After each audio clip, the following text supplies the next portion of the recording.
Hello, my name is Bao Tran, and today we talk about successful companies that utilize the patent system.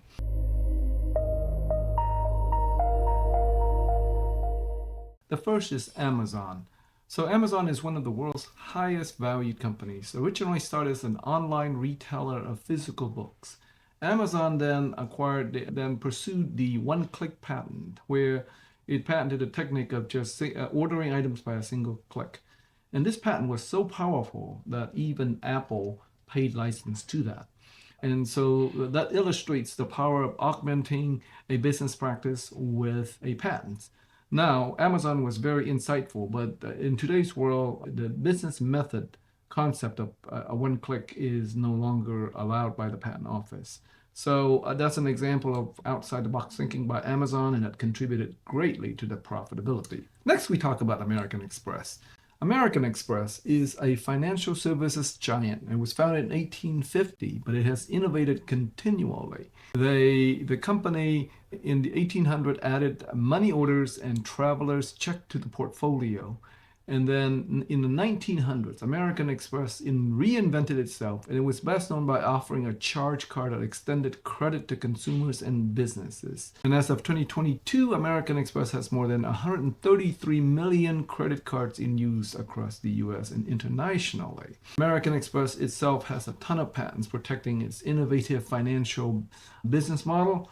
And startups can learn a lot from just looking at patents owned by American Express. Next, we talk about Chipotle. One of the most recent business reinvention is of the fast food player Chipotle Mexican Grill. That occurred in 2020. Chipotle has long known for its counter service approach, where customers walk in and order custom burritos, bowls, tacos, and other items. However, in 2020, the company significantly invested in high-margin drive-through pickup lanes that it called Chipotle lanes. These drive-through lanes exist primarily for mobile pickup orders, which means more customers can be served in a shorter amount of time.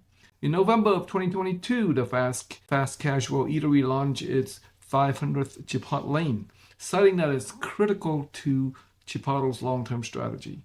Chipotle continues to see rapid and consistent growth with a projected 250 new restaurant openings and 7,000 jobs created. And it plans to open 285 to 315 additional locations. And so for Chipotle, even though it's in the food business, the value of the trademark and the brand is significant. And so it invested heavily into protecting its branding. And so even in a non-tech business, there are intellectual property assets that you can acquire, and a startup, it would be wise to learn from Chipotle's marketing prowess and a brand strategy. Next, we talk about Corning.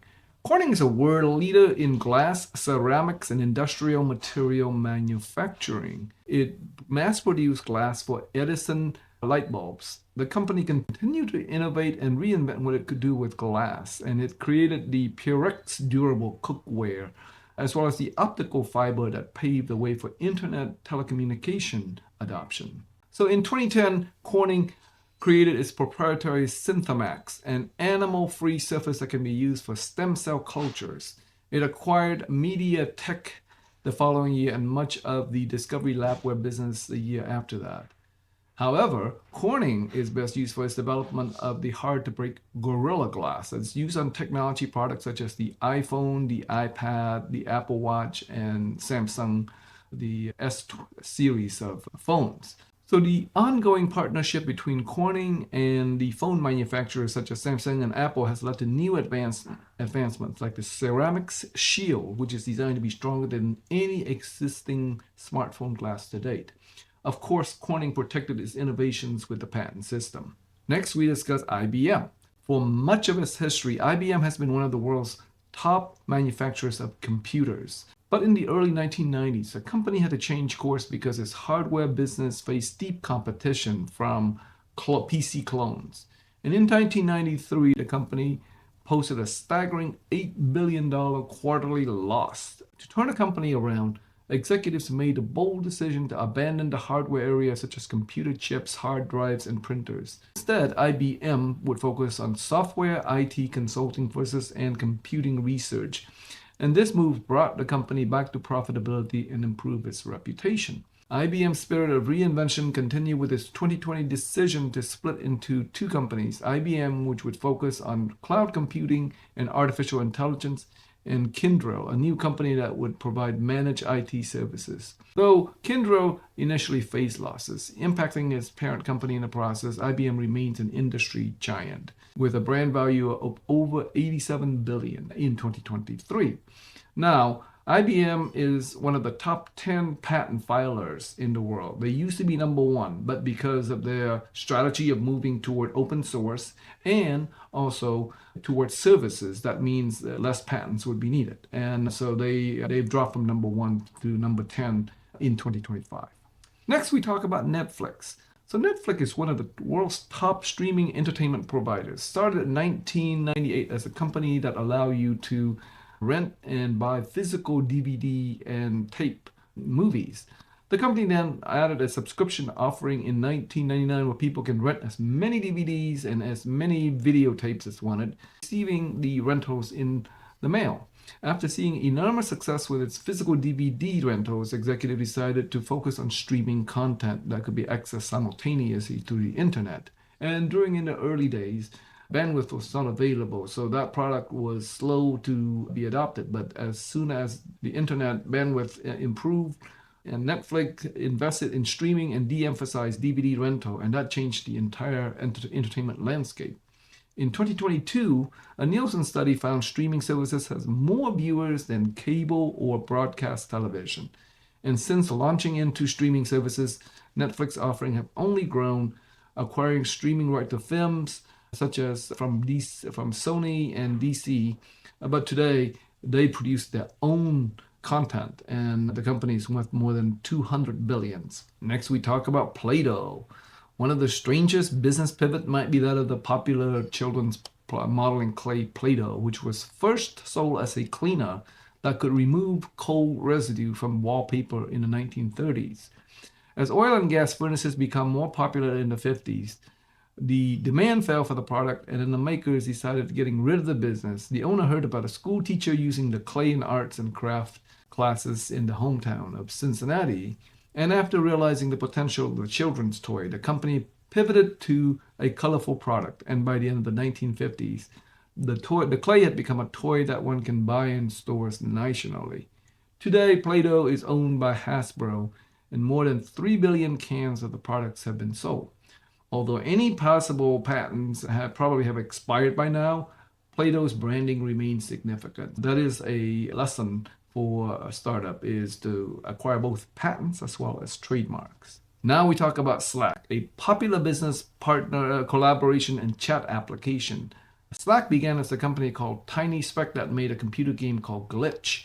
The game itself was a flop, but one aspect of the game stuck was the interactive, colorful chat functionality that players and employees used. Once Glitch officially shut down and the team realized the powerful collaboration tool it had on its hand, it launched Slack app in 2013, and the rest is history. Slack grew quickly and the company went public in 2019. The company now has about 20 million active users in 2023, and by now about 40 million users. So Slack has a bunch of patents in the software space, as well as the branding. Slack is a famous mark. Now we talk about Starbucks. Starbucks is, when it first opened in the early 70s, it has only a few stores in Seattle, and only a few of those sold coffee beans and coffee making equipment. Then the former Starbucks director of marketing and retail, Howard Schultz, convinced the owners of Starbucks to sell the company, the brand, essentially the brand, to him and a few investor partners to transform it. Schultz pivoted the stores into coffee houses where you can buy prepared coffee as well as beans, and the company thrived, and he eventually stepped down as the CEO in 2000. Schultz then reinvented the company again when he returned as CEO in 2008, and in his second stint, Schultz pushed Starbucks to embrace technology to engage customers better. He recently retired and will probably remain lifelong chairman emeritus. Today, the Starbucks app is the most regularly used loyalty reward app among restaurant chains, and it is protected by patents as well as a trademark, Starbucks trademarks. Now we talk about YouTube. So YouTube started with three founders in 2005, Jawed Karim, Steve Chen, and Chad Hurley, as a dating website. They took out ads, offering to pay people $20 a pop to post videos of themselves. The approach failed, but as users of the site began to post whatever videos they like uploading, the founder embraced the idea. Ultimately, the site was purchased by Google, and the company revamped the website to make it easier to upload nearly anything. Google purchased the site in November 2006 for $1.6 billion in stock. And as of June 2022, users upload more than 500 hours of videos on the site every minute. So YouTube has a brand as well as patents on the ability to compress and store videos and the ability to stream them in a efficient manner. Of course, talking about technology companies, you cannot ignore Apple. At the inception in 1976, Apple predominantly sold top-of-the-line personal computers. And by the 1990s, however, the tech giant was close to bankruptcy. Upon Steve Jobs' return in 1997, Apple focuses efforts on innovation and design of new products, starting with the iMac. The sleek computer saw immediate success, launching the company into a new era of growth. From the iPod to the iPad to the now ubiquitous iPhone, Apple developed various new offerings for its growing customer base over the years. It continues to build out those products and services with new technological, functional, and design elements. Today, Apple remains a major player in the market, reporting a net income of $97 billion in 2023, and with a ton of patents. Apple is, I think, now ranked in the top 10 of patent holders. Of course, you can also ignore the trademark power of the Apple logo. Now we talk about General Motors. Now, since its founding in 1908, General Motors, or GM, dominated the industry for decades. However, rising competitions from foreign manufacturers eventually led to a bailout in 2009 before the company entered bankruptcy. GM downsized and reorganized, emerging again as a public company in 2010, reclaiming its status as a top car manufacturer in the country. Under current CEO Barra, the company remained profitable, invested in new technologies like electric vehicles and self-driving cars. So GM has a huge portfolio of patents built since the 60s, actually earlier than that, in the 40s, but they've continued their dominance in the patent space. And more recently, they're moving into the electric vehicle patenting. Of course, the GM brand is also very significant. Now we talk about Lego. Lego was born during the Great Depression, offering wooden toys by the master carpenter Oleg Christiansen.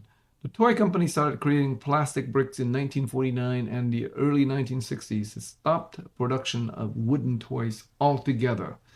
Over the decades, Lego continued to expand its offering, including theme parks and a new product line based on Galador, a TV show partially funded by the brand, but ultimately faced financial difficulties in the 2000s. With the company in crisis, Lego refocused the business to return its core product line. Lego began to create products based around this core, including sets based on popular TV and movie franchises, as well as video games with Lego characters. The company has regained its popularity and profitability and is currently the third largest manufacturer globally, with products available in upwards of 130 countries. Lego recently now moved into small robotic kits where you have bricks that can be programmed to perform mechanical functions, and those are the basis of its more recent patents. And so again, Lego has patents as well as trademarks. And for startup companies, I think you always need to consider both the copyright, the trademark, and the patenting. And then a certain aspect you should keep as a trade secret. So things that are not easily visible from an inspection of the product, you can keep that as a trade secret. If you have questions, please feel free to visit our site, patentpc.com, and create an appointment with me.